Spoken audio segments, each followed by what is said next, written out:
আসসালামু আলাইকুম এভরিওয়ান।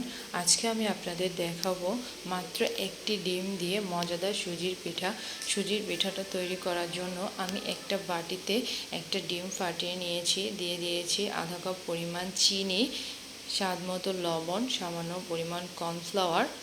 এখন চিনিটাকে আমি খুব ভালো করে ডিমের সাথে গুলিয়ে নেব। ভিউয়ার্স, আপনারা যারা মিষ্টি কম বেশি খান তারা চিনির পরিমাণটা কম বেশি দিয়ে দিতে পারেন। আমি যতটুকু মিষ্টি খাই ঠিক ওইটুকু নিয়ে নিয়েছি।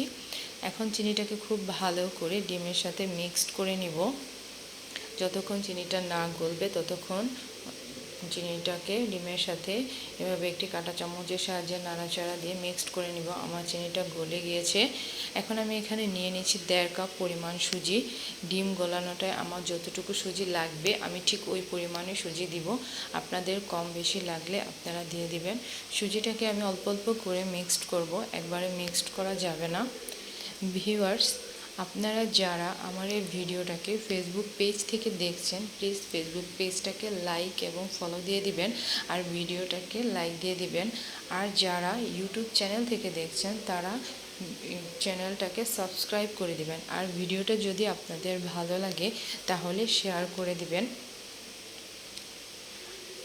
আমি অল্প অল্প করে সুজিটা মিশিয়ে নিচ্ছি। সুজিটাকে ডিমের সাথে খুব ভালো করে নাড়াচাড়া দিয়ে দিতে হবে। খুব ভালো করে মিক্সড করে নিলে পিঠাটা খুব ভালো হবে, নরম হবে, খেতেও খুব ভালো লাগবে। ভিউয়ার্স, আমার ডিমের সাথে সুজিটা প্রায় গলানো হয়ে গিয়েছে। দেখেন সুজির ব্যাটারটা ঠিক এরকম হবে।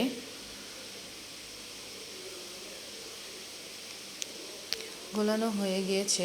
এখন আমি সুজির ব্যাটারটাকে প্রায় 30 মিনিটের মতো ঢাকনা দিয়ে ঢেকে রেখে দিব সুজিটা সেট হওয়ার জন্য। 30 মিনিট পর ফিরে এলাম। দেখেন সুজির ব্যাটারটা কি সুন্দর সেট হয়ে গিয়েছে। এখন আমি ব্যাটারটাকে আরেকটু কাঁটা চামচের সাহায্যে খুব ভালো করে মিক্সড করে নেব। ব্যাটারটা মিক্স করতে করতে আমি চুলায় একটি প্যান বসিয়ে দিয়েছি। প্যানটা কিছুটা সময় ভালো করে গরম করে নেব। আর এদিকে আমার সুজির ব্যাটারটাকেও ভালো করে মিক্সড করে নিব। সুজির ব্যাটারটা আমার ভালো করে মিক্সড করা হয়ে গিয়েছে। এইদিকে আমার প্যানটাও গরম হয়ে গিয়েছে। এখন আমি এখানে তেল দিয়ে দিব। পরিমাণ মতো তেল দিয়ে তেলটাকে খুব ভালো করে গরম করে নিয়েছি।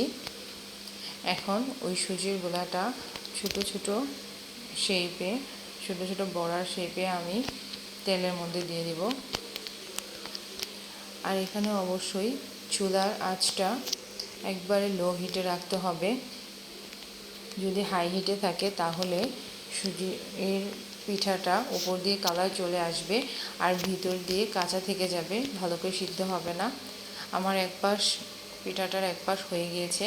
এখন আমি আরেক পাশ উল্টিয়ে খুব ভালো করে ভেজে নিব। দেখেন পিঠাটার কালারটা কত সুন্দর এসেছে আর কি সুন্দর ফুলকো ফুলকো হয়েছে।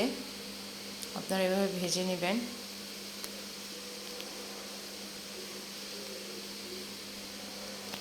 খুব ভালো করে উল্টিয়ে পাল্টিয়ে ভেজে নেবেন। পিঠাটা আমার ভাজা হয়ে গিয়েছে।